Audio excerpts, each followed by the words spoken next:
If you think that's just poetic, you're already underestimating the kind of power we're about to talk about. The kind of power that, once you understand it, will make you see the world differently and possibly never trust anyone again. There's a reason most people will never touch it. It's not because they can't, it's because they're not ready for what it demands from them. By the end of this, you'll see why, and if you're still listening at that point, well, you'll have a choice to make. Power, real power, doesn't look like what movies taught you. It's not screaming orders or throwing money around. It's invisible, silent, patient. The most dangerous person in any room isn't the one talking. It's the one listening, storing every word like ammunition. And here's the part they don't tell you. The moment you even look like you're chasing power, you've already lost it. Machiavelli understood this centuries ago, and it's why his darkest lessons still feel uncomfortable to hear. He didn't write for the masses. He wrote for rulers, for those who wanted to bend reality without asking permission. One of his most unsettling truths: you must appear harmless before you strike. Not because it's polite, but because it's lethal. And we'll get to the part where he explains how to hide the sword in your smile, in a way that makes people hand you the opportunity to use it.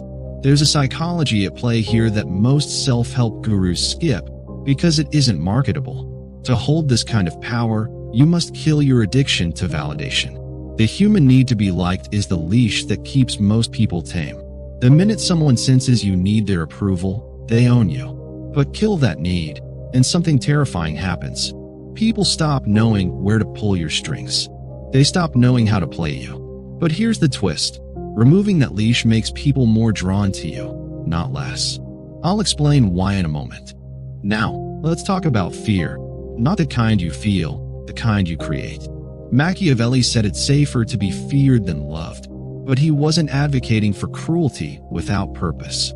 Fear, in his world, was a tool, one you never flaunt, but always have ready. The person who owes you fear owes you control. And the dangerous part? They'll often respect you more for it. By the time we reach the final point, you'll see how to create this presence without ever raising your voice or breaking a single law. Before we go deeper, think about this. Every single person who's ever held lasting power learned to operate in shadows. They learned to make moves without announcing them. If you've made it this far into the video, your mind is already different from the majority. The majority click away when they sense something too real, something they can't unhear.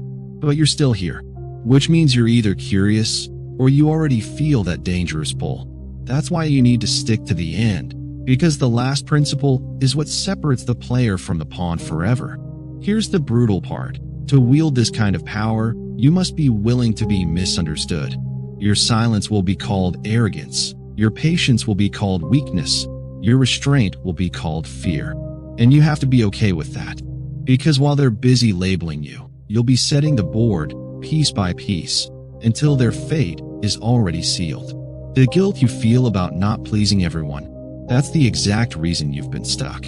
That guilt is their weapon, not yours.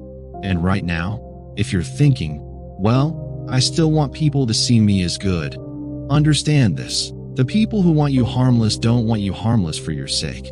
They want you harmless for theirs. They want you predictable. They want you safe. And safe people never win. Now, here's where it gets darker. The ultimate power isn't in what you do. It's in what you don't do. Resisting the urge to react when provoked. Refusing to explain yourself when accused. Letting someone think they've outsmarted you when they haven't. These are moves that erode your enemy's certainty while keeping yours intact. And the beauty is, they never see it happening. By the time they do, they've already played into your plan. If you're still here, you're exactly the kind of person who can handle what comes next. The most dangerous Machiavellian principle of all: never let anyone know the full extent of your power. Because the moment they do, they'll unite against you. Keep them guessing, keep them underestimating, and you'll win before the game begins. This is the technique most people fail at. They reveal too much too soon. They show their cards. They crave recognition for their moves. But when you master the art of strategic invisibility, you don't just win, you stay in power. And now you have to decide, will you stay the same? Or will you carry this into your life, knowing you can't unlearn it? If you've made it this far, it means you're not like the rest. That's exactly why you'll want to be here when the next lesson drops. Because what's coming will make this look like the warm-up.